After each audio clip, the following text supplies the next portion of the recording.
लेकिन सेओकू कहता है कि नहीं बेटी, इस वक्त सिर्फ हमें अपने बारे में सोचना चाहिए।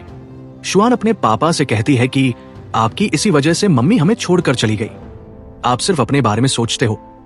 दूसरी तरफ सभी पैसेंजर मेन गेट की तरफ बढ़ रहे थे कि तभी वहां पर हम देखते हैं कि जितने भी मिलिट्री के लोग थे वो अब जॉम्बी में बदल चुके हैं। इतने सारे जॉम्बी को देखकर लोगों में भगदड़ मच जाती है। कुछ लोगों को जॉम्बी इफेक्टेड कर देते हैं और कुछ लोग अपनी जान बचाने के लिए इधर उधर भागने लगते हैं। वही सेओकू चालाकी में था, लेकिन इस गेट पर उसे कोई भी आदमी लेने नहीं आता, बल्कि वहां भी मिलिट्री वाले होते हैं और वो भी जॉम्बी में बदल चुके होते हैं। सेओकू तेजी से भागकर अपनी बेटी के पास जाता है कि तभी उसकी बेटी के पीछे भी एक जॉम्बी आ जाता है और जैसे ही वो उसे इफेक्टेड करने वाला था कि तभी वहां पर संघवा आता है और जॉम्बी से शुआन को बचा लेता है। इसके बाद बचे कुछ लोग प्लेटफॉर्म से बाहर आकर गेट को बंद कर देते हैं ताकि जॉम्बी बाहर ना आ पाए। लेकिन कांच का गेट कब तक जॉम्बी को रोक सकता था?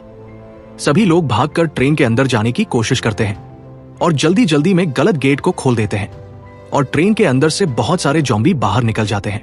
यहाँ पर हम देखते हैं कि वह जो दो बूढ़ी बहनें थी, उन दोनों की जान जॉम्बी से बचाने के लिए एक बहन को अटेंडेंट दूसरे कंपाउंड में ले जाती है और उनमें से एक को वो प्रेग्नेंट औरत शुआन के साथ एक दूसरे कंपाउंड में लेकर चढ़ जाती है। तभी उसी कंपाउंड में वो होमलेस आदमी भी चढ़ जाता है।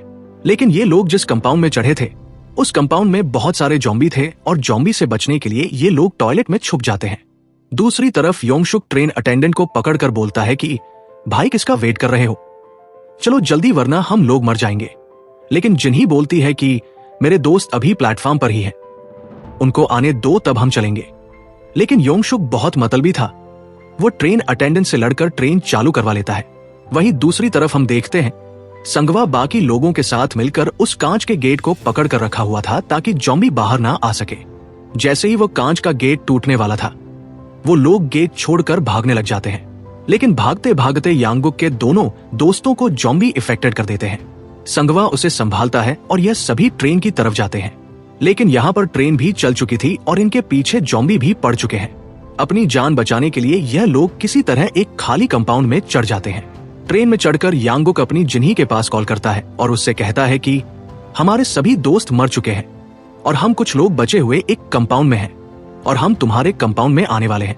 इसके बाद संघवा भी अपनी बीवी के पास कॉल करता है, लेकिन उसका फोन शुआन उठाती है।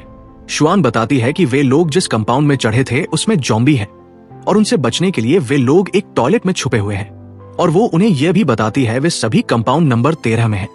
लेकिन संघवा और ये सभी लोग कंपाउंड नंबर 9 में हैं। अब इन्हें